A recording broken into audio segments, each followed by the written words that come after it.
What's going on, YouTube? Welcome back to World Sports Culture TV. Hope everybody is well, and I hope everybody's enjoying their summer. Today, I just want to go over some Tottenham Hotspur. We've been having a really big transfer window. Really looking forward to the future. Really looking forward to this upcoming season. And it looks like we have a couple question marks and a couple things that we solved. Just wanted to go over our transfer window so far and what we believe is going to be happening in the future, or what our future kind of looks like. So, as you can see, we have a little bit of a checklist up here. It says goalie, defense, midfield, and attack with a question mark. So we did decide to make a change at the goalie position. It looks like Anthony Kinski is going to be our starting goalie this season. As far as that is, I'm not thrilled about it, but I'm not upset about it. It's kind of an unknown. We really don't know what we're going to be getting out of Anthony Kinski. Could be good, could be bad, could be indifferent. I know we're getting rid of Vicario because he really just wasn't a bright spot of our team. He would flat back crosses, really couldn't defend his box well, and set pieces was a major issue with him. A lot of people said that he was a very good shot stopper. Even that can kind of be questioned, so I'm not really upset to be moving on from Vicario. Also, one thing that I hated about Vicario personally was that he would always berate our players. And he would also berate the young players, like the Grays and the Bergvals, who are, really kind of still working into mastering their craft and, aren't really of senior experience. So for him to always be pointing the blame at other players and berating our players when, some of the things was down to him or it was his fault, or even if you let in a goal, or sometimes you don't be a palms up guy. You don't blame other players. You don't, look to, make excuses. Sometimes you just have to own it. It is what it is. We gave up a goal. Next play mentality. You can't harp on the bad. Sometimes it happens. Somebody scores a really good goal, or, things happen, mistake in the back, whatever happens. But to harp on it or to make it a bigger issue than it is doesn't help anybody, doesn't help the team. So sometimes in life, next play mentality. Okay, that happened. Okay, let's go get a goal back. Next play. But it really seemed like Vicario wasn't that type of guy. It really seemed that he wanted to point the blame at guys, yell at players, even our young players, like I said.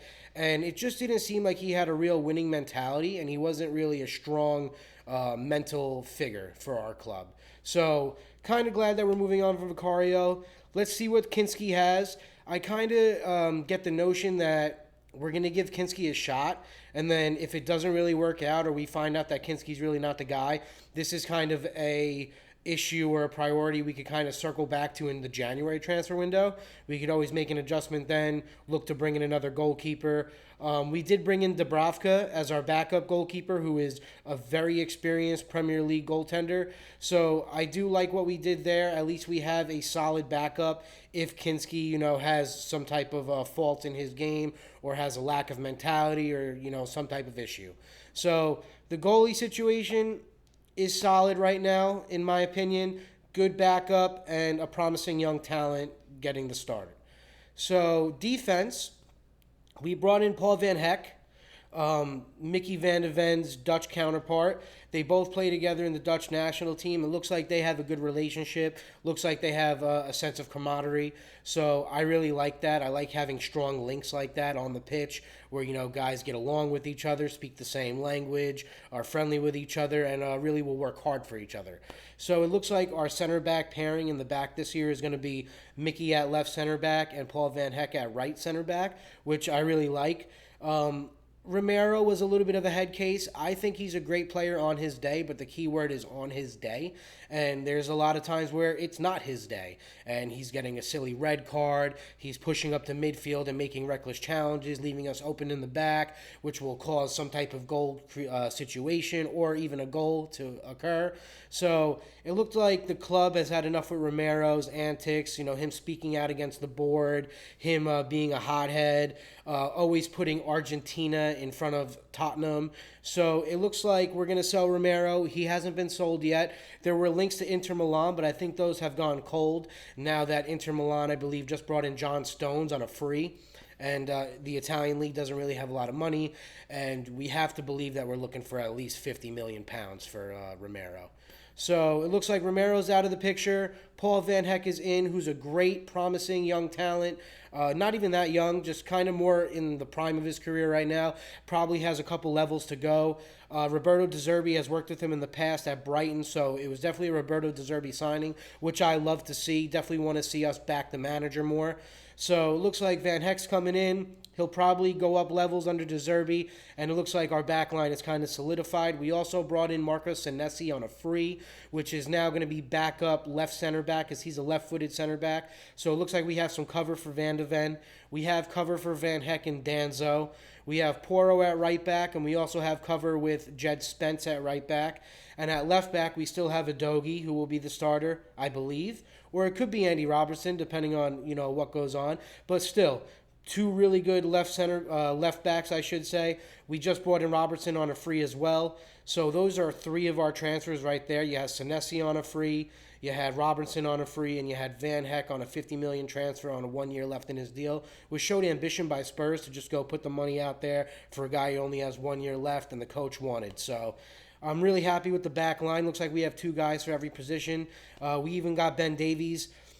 A lot of people hate Ben Davies or, really believe that he should have been moved on years ago, which I believe too as well. He should have been moved on a long time ago. But to have a guy like that in the locker room, good dude, really seems that he, promotes team camaraderie and has a little bit of leadership skills.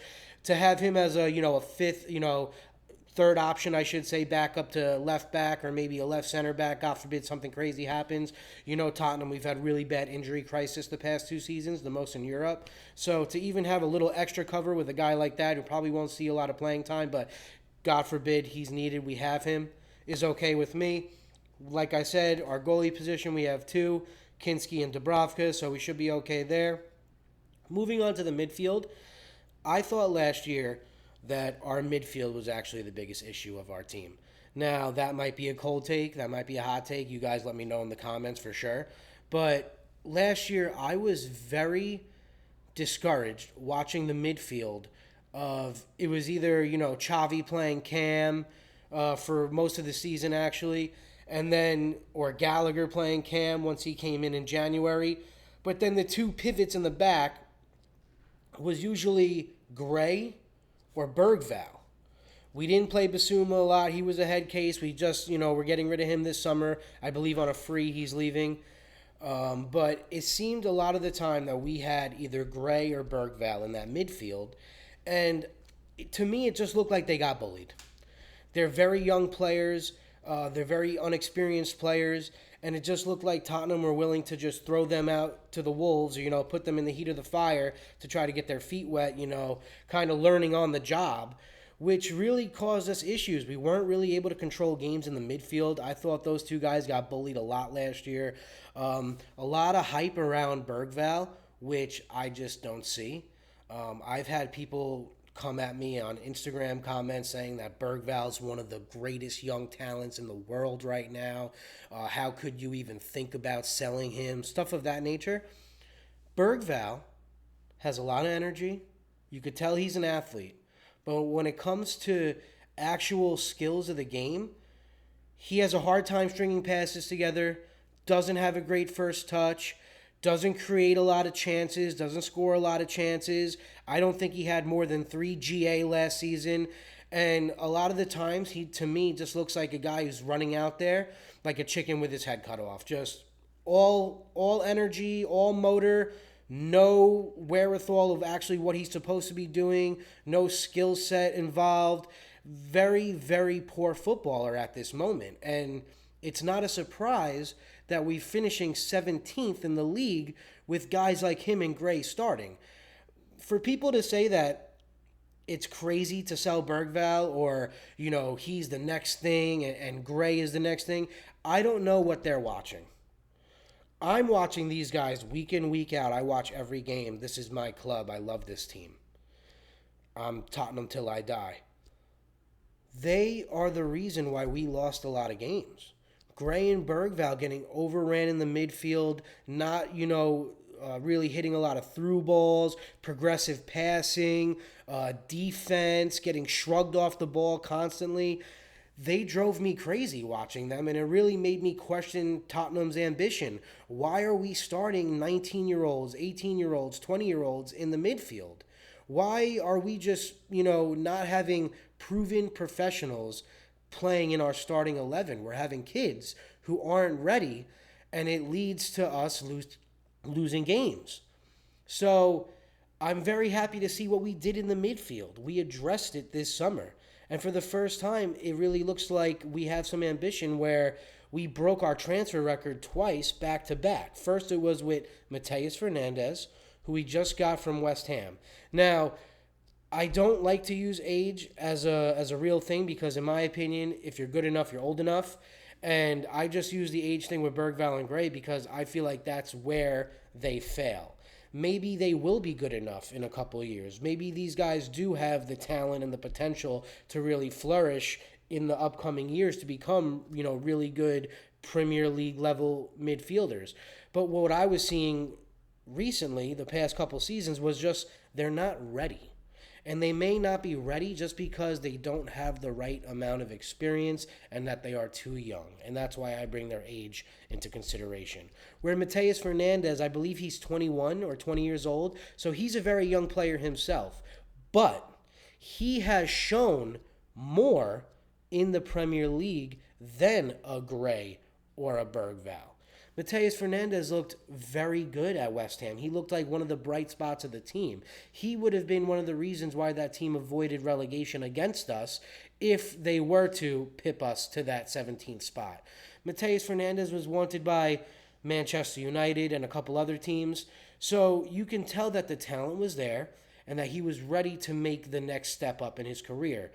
So us spending 85, around that number, 85 million pounds on a Mateus Fernandez to come in and be a first team starter in the starting 11, I couldn't agree more with that. And also, he provides more on the offensive end of the game. I think he has beautiful passing range. I think he has a wonderful through ball on him. And as he's already shown for us, he's played one preseason game for us, or if not two right now, but he started one, and he scored a banger. He has proven that he has shots from outside the box and he has goals in his locker. Way more than what I've seen from Bergvall and Gray thus far. And he's very pressure resistant or press resistant.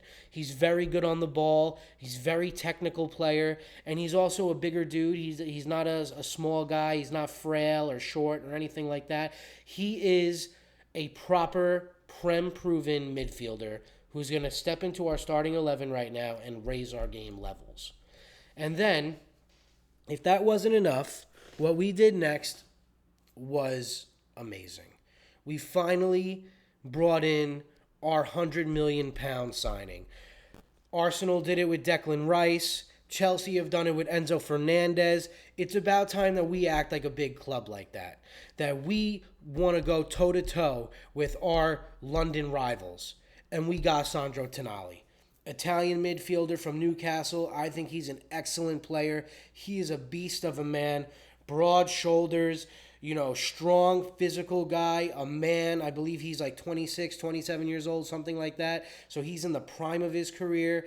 We broke our record transfer fee on him, spending more than £100 million on him. Bringing him in from Newcastle, a direct rival of us in the past couple seasons. They've kind of had our numbers in the past couple seasons.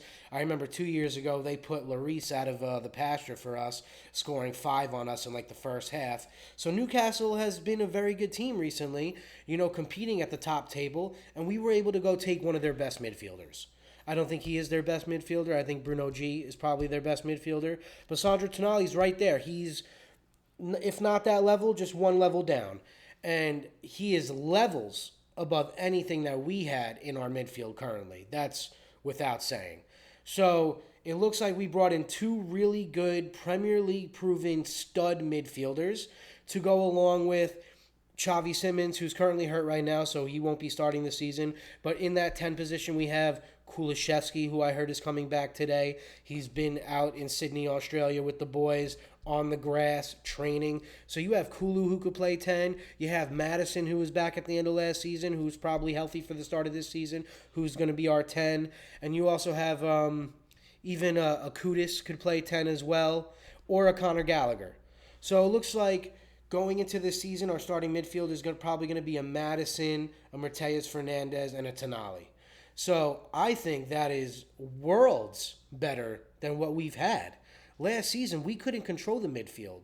With guys like Tonali and Fernandez at the double pivot, we will be a much better team. And I think if you're looking at Fernandez, Tonali with a Madison or a Kulu or a Xavi, one of those creative guys, I think that's a top four midfield in the league currently right now. So I have a lot of expectations for our midfield. And also, yes, our attack lacks and we're missing goals in this team, but I think we're going to be getting a lot more goals from our midfield this season than we have in the past couple seasons. Guys like Gray and Bergvall who aren't ready to just take the game by the scruff of the neck or really, say, listen, give me the ball. I'm the man. I'll pull something out right now or I'll be the difference maker. Well, a guy like Mateus Fernandez who's proven that he can score from outside the box and really, put the pace on the offensive side of the ball, and a guy like Sandro Tonali who's been proven to be a good chance creator and, really win the ball back high up the pitch and then create something off of it, I think we're going to be getting a lot more goals from our midfield this season, which will drastically help our league position and the form of our team. So, like I said, goalie check, defense check, midfield check. And in the midfield, currently, it looks like we're going to have two guys for every position as well. Even if we sell Bergvall, which I already told you I'm not worried about at all. I don't see it in him right now. Maybe in a couple of years he might be that guy, but right now he's not that guy, and we are looking to improve right now. We don't have time to let's hope that he grows in a couple seasons. We just finished 17th 2 years in a row, or 17th and 16th, whatever it was, bottom of the table 2 years in a row, and we almost got relegated. It's time now to improve this starting 11 and give these fans what they deserve, okay? Charging the highest ticket prices in all of England, billion-dollar stadium, and you're going to fill it with guys like Bergvall and Gray. No. We need to fill it with guys like Tonali, Fernandez, Van Hex, Prem-proven studs, okay? So, in the midfield, it looks like for Mateus and Fernandez and Tonali, it looks like their backups are going to be Bentancur and Conor Gallagher. So you have two for those pivots. And then at the 10, you have a Madison or a Kulu, or even Gallagher could fill in there. So it looks like we have two for every spot in the midfield as well. So I'm really liking how the team is progressing from the back. We have a good starting goaltender, or I should say an up-and-coming goaltender to start, and then we have a good backup. Our midfield, like I just said, the two new signings with the good cams that we had already, and two in every position.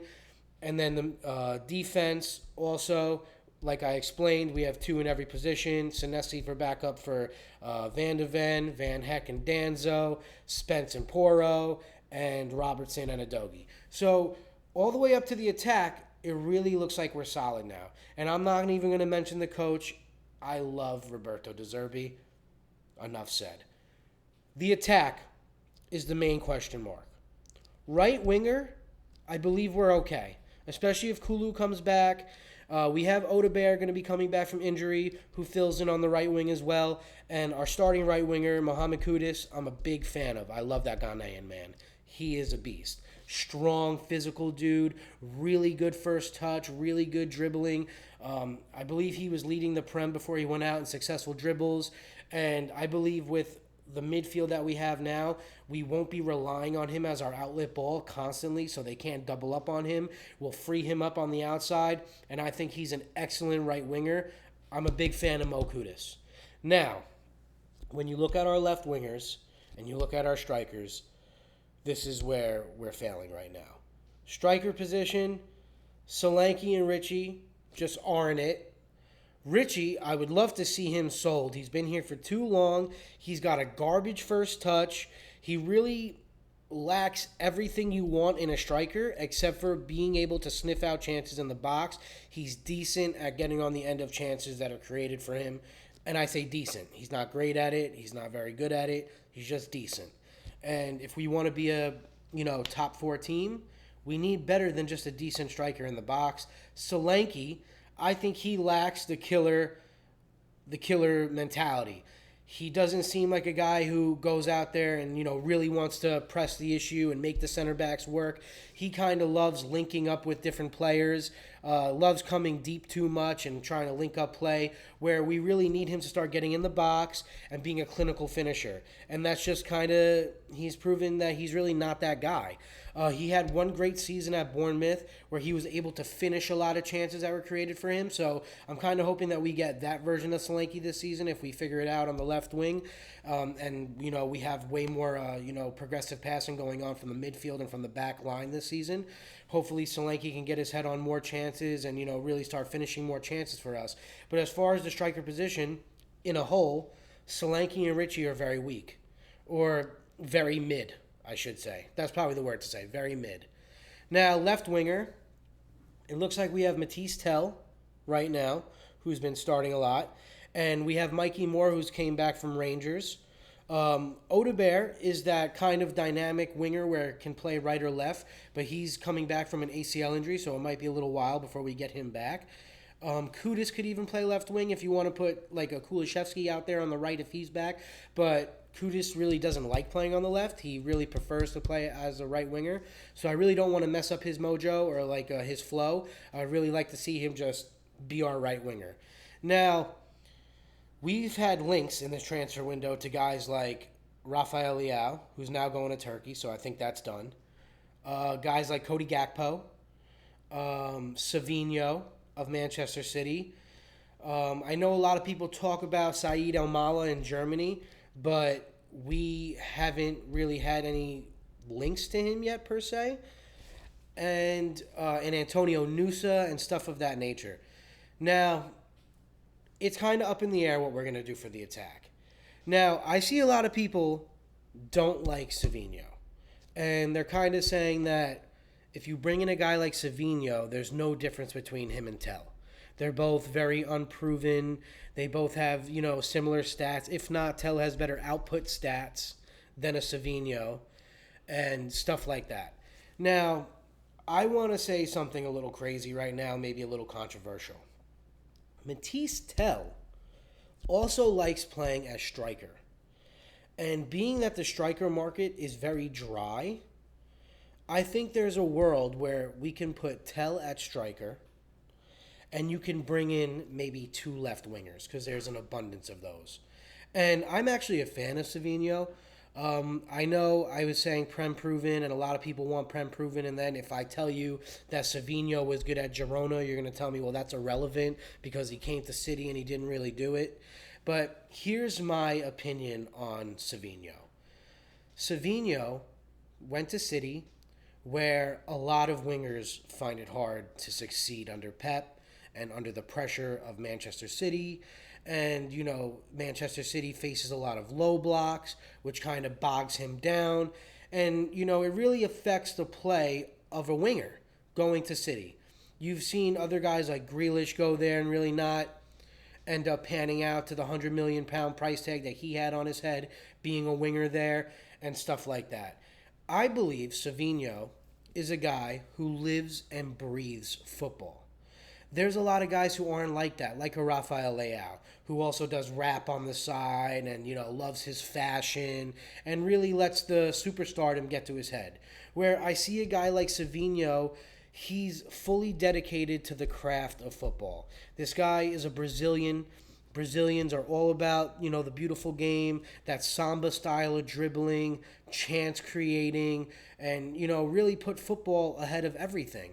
And I think if you put a guy like that who has probably great work ethic, I'm going to assume that he has the intangibles of, good work ethic and good talent based on the fact that he was scouted by City, brought to the club by Manchester City. You haven't heard any issues of him, being, out on the town or, having problems in the locker room and stuff like that. The only issues with him are just production based.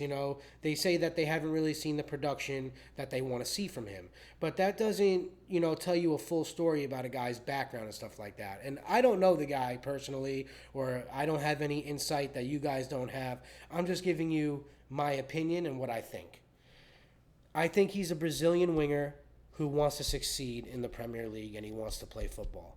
And he asked to leave City because he wants more minutes. And he wants the ability to grow as a player and play in the Premier League and really let his talents flourish and try to go up levels. And I think with a coach like Roberto De Zerbi, if you give him a player like that who has the God given talent, who has the God given ability, but maybe just hasn't been in the right situation, I think Roberto De Zerbi can turn Savinho into a world beater. I think he can make him a Brazilian star boy. Now, yes, we haven't seen it at City. I completely understand it. And this isn't me shitting on Tell either. I think Tell is that guy as well. I think Tell is a young French footballer, comes from football heritage, being French under 20 international, under 21. I think that guy has the ability to also flourish and become a great player. Maybe we bring in a guy like a Savinho. We bring in maybe another winger. Who knows, right? But if you go into a season with an attack, let's say Kudus on the right wing, Savinho on the left wing, and maybe a Matisse Tell at striker, with backups being Richie and Solanke, because Richie's saying he doesn't want to leave. My personal best outcome, Richie leaves. And we bring in a guy like maybe a Vlahovic on a free or something like that. I'm a big fan of Dusan Vlahovic. Now, I think Roberto De Zerbi can turn Savinho into an electric, Samba-style Brazilian winger who's going to create a lot of chances and be a menace out on the wing, a touchline winger who wants to really, focus on one-on-one dribbling, beat his man, and create chances. When it comes to goal scoring, I don't know if that's going to be Savinho's strong point or maybe in his locker right away. Maybe years down the road he might turn into a more proven goal scorer. But as of right now, I think Roberto De Zerbi would be able to turn that man into a beautiful touchline, chance-creating, 1v1 menace of a winger. And I'm also a big proponent of having some Brazilian flair on the team. Trust me, when I talk about Brazilian flair, we're not talking about Richie. I watch Richarlison play, and I don't understand how he is Brazilian. So that's just a story for another day. But I think we can have a real Brazilian flair winger in Savinho. I don't think he's worth 80 million pounds, though. I understand people saying we're going to be overpaying for him and stuff like that. I get it. But if that's our target, I think that's what Tottenham and Roberto De Zerbi see. I think they're seeing from the lens of what I'm putting out here right now. So I would actually love to see Savinho come into the club. Nice Samba-style Brazilian, 1v1 chance-creating winger.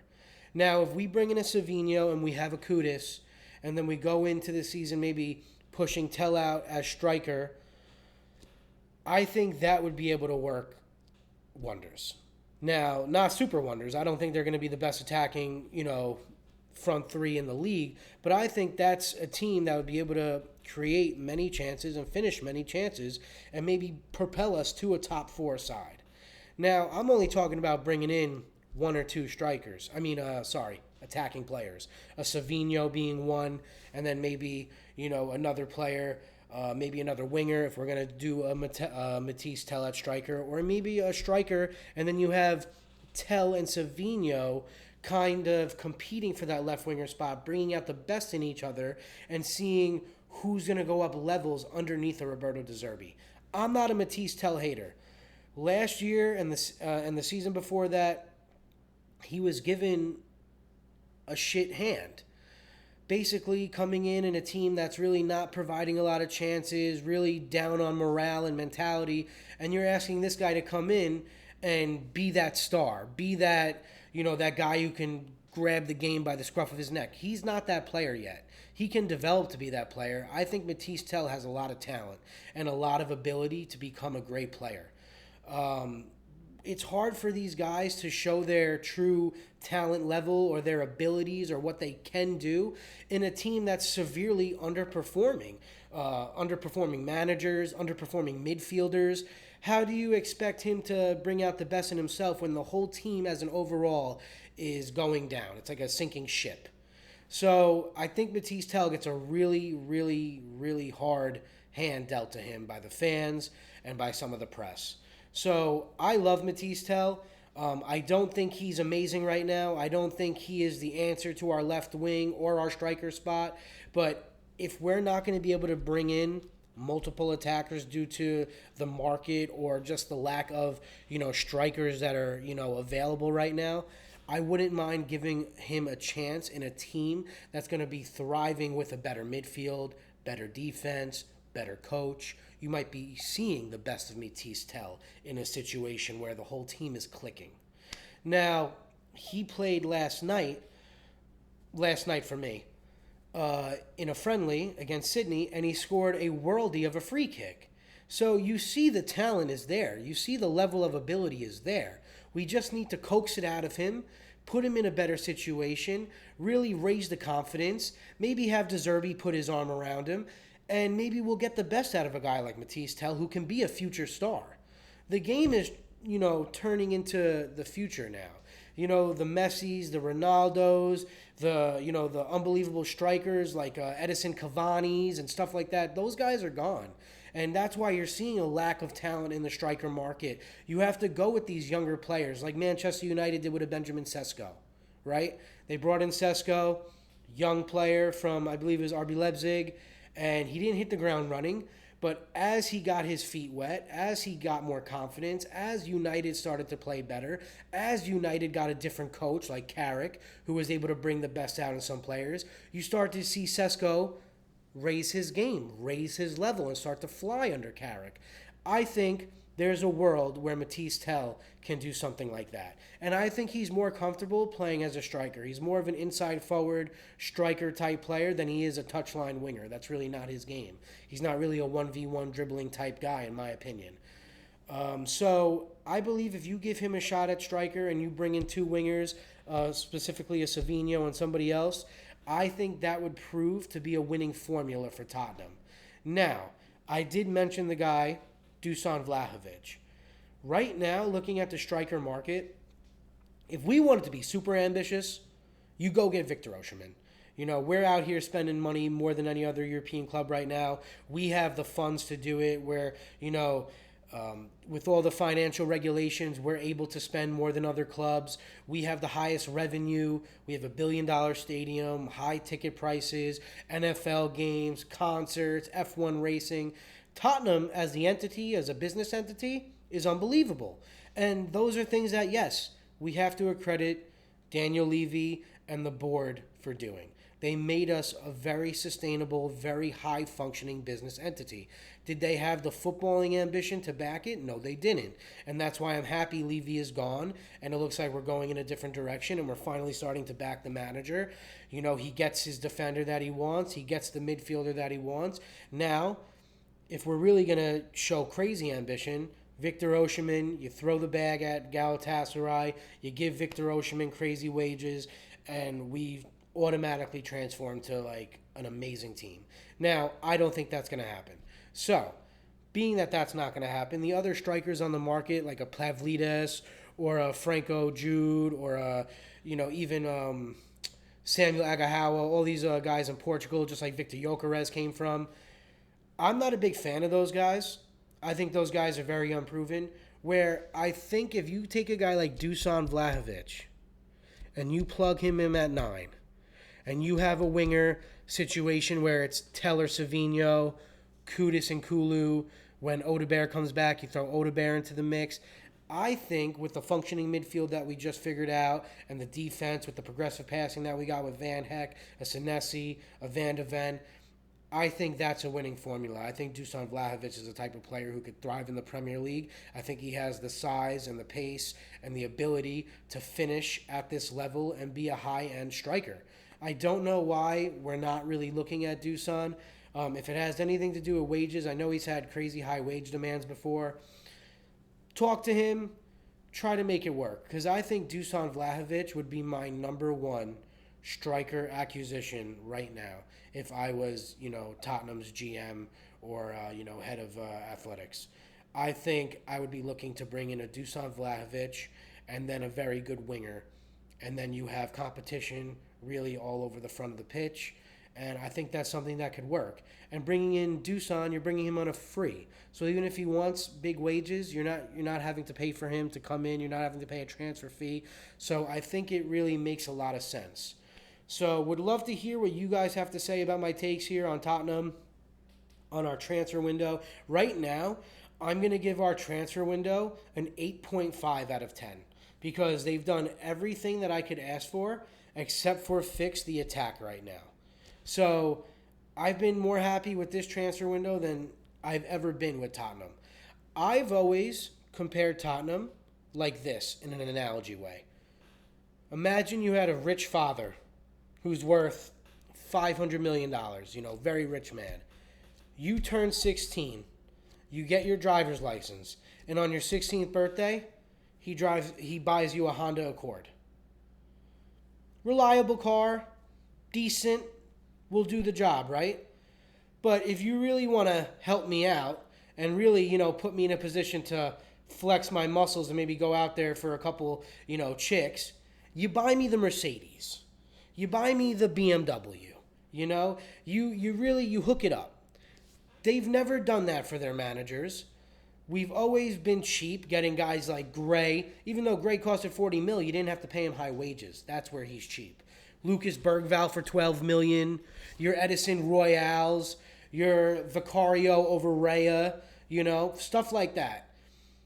It's about time that Daddy put his hand in his pocket and said, listen, we have everything we need in life. I want you to be happy. I want the fans to be happy. I want them to have come to the stadium and see more than 3 wins in a season. Finally, they bought us $100 million Tonali, $85 million Fernandez, $50 million Van Heck. Now they have to figure it out on the top level of the pitch, which is the most expensive part of the pitch and the hardest part to figure out. We have, I think, 24 more days of this transfer window to figure it out. So I have faith that we will do it. I have faith in Tottenham that they will bring in a really good winger and maybe a striker of the level of a Dusan Vlahovic or something like that. I know we were talking about Krupi. He just got a foot surgery, and I also thought that was a little unrealistic. And also, he's unproven. Why spend 80 to 90 million pounds on a Krupi Jr. who's really unproven when you can test out a guy like Dusan Vlahovic on a free? Yes, he wants decent wages, but that guy's proven he can be a top goal scorer at top teams like a Juve. He ripped it up at Fiorentina, and he's been destroying the Serie A. He had a couple down years at Juve, or a down year, but Juve's been a mess recently. They've been chopping and changing managers. They've been getting a lot of draws and not really finishing games, and they really haven't figured it out. So I don't think you could put that on Dusan. So that's where I stand with Tottenham right now. I'm super excited for the start of the season. I think we're going to have a very good season under De Zerbi.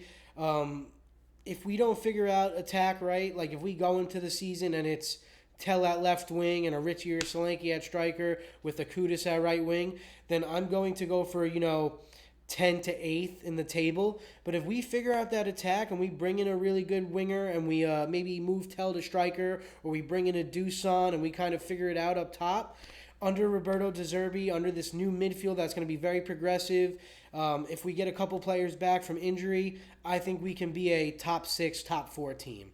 So I would love to hear your guys' thoughts, opinions on what I had to say today. Please like the channel, subscribe to the channel. Doesn't cost you anything. Drop a comment. I'll be sure to answer you.